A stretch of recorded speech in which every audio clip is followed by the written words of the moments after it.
waktu Tuhan Yesus berkata Bapa lebih besar dari Yesus, kata besar itu kan meison ya. Meison. Nah, sesungguhnya ini kan kita pembaca perjanjian baru ya. Kita sudah baca nih perjanjian baru. Nah, aku mau masuk ke alam pikir orang pada saat itu, brother. Ya. Bagaimana mereka memandang Yesus lebih besar dari Bapa itu? Apakah mereka memandang itu literal?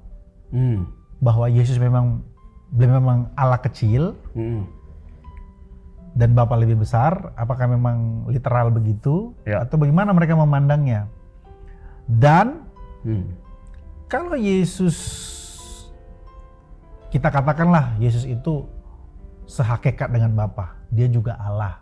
Nah, kan kita kan pasti sepakat gitu, dia juga Allah. Tapi ada momen-momen di mana Yesus bersifat seperti bukan Allah. Ada momen dia tidak tahu, termasuk kapan hari itu, hari kiamat itu, ya, penghakiman. Dia bilang ya anak pun tidak tahu.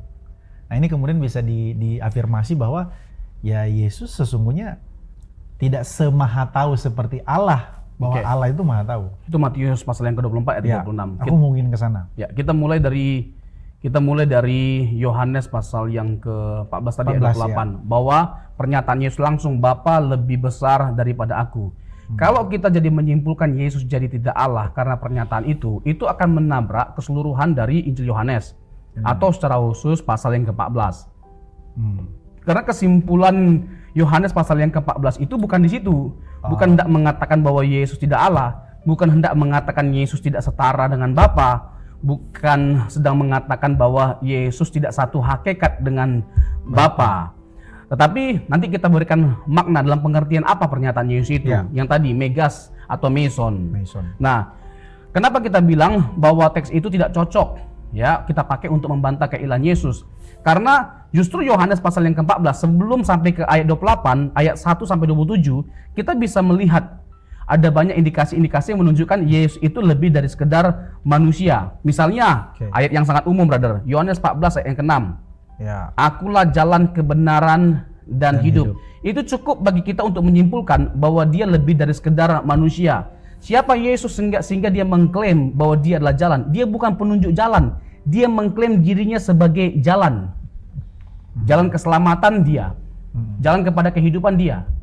Kalau dia bukan Allah, maka dia tidak berhak mengklaim hal itu. Kecuali kalau dia misalnya kita pandang hanya sekedar manusia, nggak berhak dia mengatakan itu. Hal itu hanya bisa dia tegaskan kalau dia adalah Allah. Jadi kesimpulannya dia Allah atau bukan. Atau bahkan lebih buruknya, kita pandang aja sekalian dia orang gila yang ngaku-ngaku Allah. Maka kan nggak mungkin kita menyimpulkan dia orang gila yang ngaku-ngaku Allah. Udah pasti nggak ada kesimpulan lain. Maka kita harus terima bahwa dia adalah Allah. Dia jalan, dia kebenaran. Kebenaran, brother.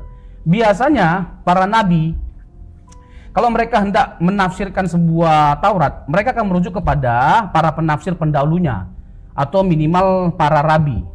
Mereka akan melihat penafsiran atau pandangan para rabi terhadap sebuah teks.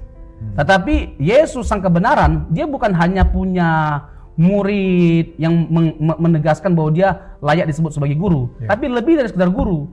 Dia dalam mengajarkan kebenaran, dia menunjukkan otoritasnya sebagai Allah. Misalnya Matius pasal yang ke-5 ayat 20 sampai 22 kalau saya tidak salah. Ya kan, engkau telah mendengar tapi aku berkata. Ya, aku berkata. Kalau Yesus bukan Allah, tidak berhak Yesus membuat klaim yang seperti itu.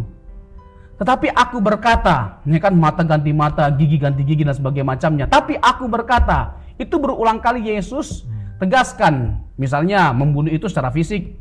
Tapi bagi Yesus, ya kan pembunuhan itu dimulai dari apa? Kebencian. Ya. Jadi membenci saudara kita itu sudah sebuah tindakan pembunuhan bagi Yesus. Nah, bagi kita ini terang benderang, ini bukti keilahian Yesus. Matius pasal 5 sampai pasal yang ke-7 itu khotbah Yesus di bukit. Pertama-tama yang kita bisa petik terkait dengan itu semua adalah bukan hanya pelajaran etika atau pelajaran moral yang begitu luar biasa dari Yesus, tetapi itu menunjukkan identitas keilahiannya. Kalau di perjanjian lama Allah berfirman, Ya kan? Berfirmanlah Allah. Ya kan? Itu sering sekali kita temukan dalam perjanjian lama. Tapi dalam perjanjian baru adalah seorang tokoh yang seharusnya nggak layak dia mengucapkan itu kalau dia bukan Allah. Tetapi aku berkata, kalau Allah berfirman itu tepat. Ini Allah. Jadi Ya, kalau dia bukan Allah ya, dia tidak berhak untuk mengatakan itu. Ini dia pasti Allah. Kalau dia tidak Allah, nggak mungkin ada pernyataan seperti itu keluar di mulut Yesus. Jadi Matius pasal 5 sampai 7 itu menunjukkan bahwa Yesus lebih dari sekedar manusia. Dia pasti Allah. Jadi akulah jalan, kebenaran, hidup, brother. Lalu hidup. Hidup di situ bukan hidup dalam pengertian umumnya, tapi zoe, hidup yang kekal. bukan bios. Bukan bios, tapi zoe, hidup yang kekal. Dan keseluruhan dari Injil Yohanes memperkenalkan kepada setiap kita untuk memperoleh kehidupan, datanglah kepada Yesus. Makanya Yohanes pasal yang ke-20 ayat 30 sampai 31 itu adalah inti utama, pesan utama dari Injil Yohanes, yang mana kalau kita mau memperoleh kehidupan yang kekal, mau selamat, mau masuk surga, maka kita harus percaya kepada Yesus. Kenapa? Dialah sang kehidupan. Kalau dia mengklaim dirinya sebagai sang pemberi kehidupan atau kehidupan kekal, siapa dia? Nggak mungkin nggak Allah. Nggak mungkin nggak Allah. Jadi kita harus memandang dia lebih dari sekedar manusia atau orang gila. Hanya itu kesimpulan, yang ada yang lain. Atau hapus semua pernyataan-pernyataan yang jelas-jelas menunjukkan bahwa dia adalah Allah. Buat Alkitab baru. Ya. Tapi selama kita, ini dia. Selama kita berdiri pada Alkitab yang sama, pernyataan yang sama harus membuat kita berkesimpulan bahwa tidak bisa tidak, dia adalah Allah. Di luar itu sebuah penyimpangan. Di luar itu adalah penyesatan. Nah, masuk ke indikasi-indikasi yang lain, brother. Ya. Misalnya dalam pasal yang ke-14 ini kan Yesus juga ngomong Roh Kudus, brother. Ya. Ayat 16, ya kan? Ayat 17, aku akan minta kepada Bapa dan ia akan memberikan kepadamu seorang penolong yang lain, Ya. supaya ia menyertai kamu selama-lamanya. Yaitu siapa? Roh kebenaran. Dunia tidak dapat menerima dia, sebab dunia tidak melihat dia dan tidak mengenal dia. Tetapi kamu mengenal dia, sebab ia menyertai kamu dan akan diam di dalam kamu. Jadi jelas bagi kita pernyataan-pernyataan ini, kalau Yesus bukan Allah, bagaimana mungkin dia bisa mengutus Roh Kudus?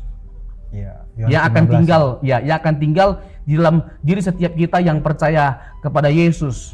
Kita bisa dipenuhi Roh Kudus karena kita percaya Yesus, dan kita bisa percaya Yesus karena pekerjaan Roh Kudus. Dan ternyata Roh Kudus itu adalah pribadi yang diutus oleh Yesus. Jadi dia pasti lebih dari sekedar manusia. Kalau dia bukan Allah, dia nggak berhak untuk mengutus Roh Kudus bagi setiap kita. Jadi ini bukti-bukti yang clear bagi setiap kita, brother, bahwa tidak bisa tidak, dia pasti Allah. Dan disingkapkan bagi kita pekerjaan Roh Kudus itu yang diutus oleh Yesus. Ayat 26. Ya. Tetapi penghibur, yaitu Roh Kudus yang akan diutus oleh Bapa dalam namaku.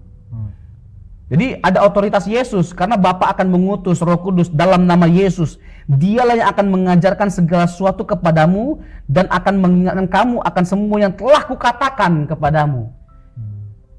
Jadi inilah, kalau bicara tentang fungsi utama dari Roh Kudus adalah mengingatkan setiap kita akan apa yang Yesus katakan dan apa yang Yesus lakukan.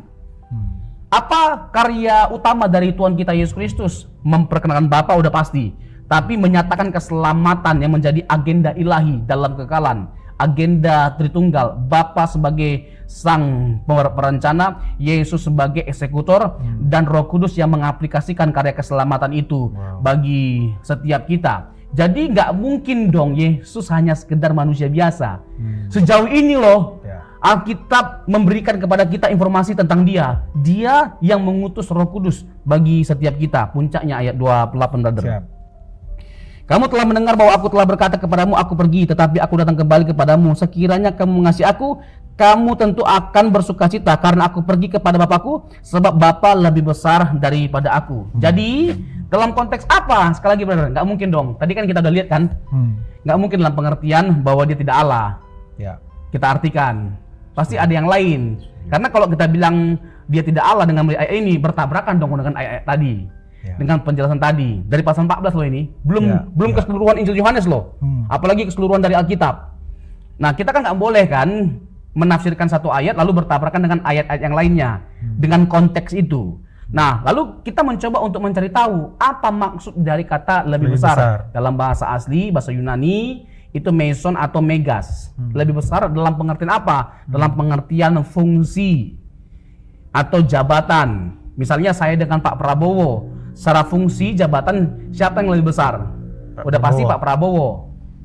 Ya. Ya kan? Dalam pengertian apa itu? Fungsi. Tapi dalam pengertian hakikat saya dengan Pak Prabowo itu siapa lebih tinggi? Nggak ada, setara dalam pengertian hakikat. Nah, sama. Itu sama dengan ayat ini dalam pengertian fungsi karena Yesus sebagai yang diutus, karena Yesus sebagai pribadi Allah yang berinkarnasi, maka dia lebih rendah. Dalam posisinya yang berinkarnasi ini. Dia membatasi dirinya, brother. Bahkan bahasanya Paulus dalam Filipi 2 yang kenosis, yang walaupun dalam rupa Allah tidak menganggap kesetaraan dengan Allah sebagai yang mutlak untuk dipertahankan, melainkan mengosongkan dirinya dan mengambil rupa seorang hamba. Ingat brother, Yesus itu satu pribadi dengan dua natur. Nah ini mesti pembahasan lain lagi nih. Ya, rupa ilahi dan rupa insani, rupa Allah dan rupa manusia. Jadi Paulus menyingkapkan Yesus yang adalah Allah dan manusia sekaligus. Dia sepenuhnya Allah dan sepenuhnya manusia. Nah ini nanti masuk ke pertanyaan brother tadi. Nanti saya akan ke situ. Jadi kita agak boleh hanya memandang salah satu di antaranya, hanya meyakini salah satu di antaranya. Itu sebuah ketimpangan. Dan bahkan kesesatan. Karena gini brother, kalau kita membuang keilahian Yesus, Yesus bukan Allah, maka tidak berhak kita sebut dia sebagai juru selamat. Setuju. Dan nggak mungkin dia bisa mengerjakan karya keselamatan. Karena karya keselamatan itu hanya sesuatu yang bisa dikerjakan oleh Allah.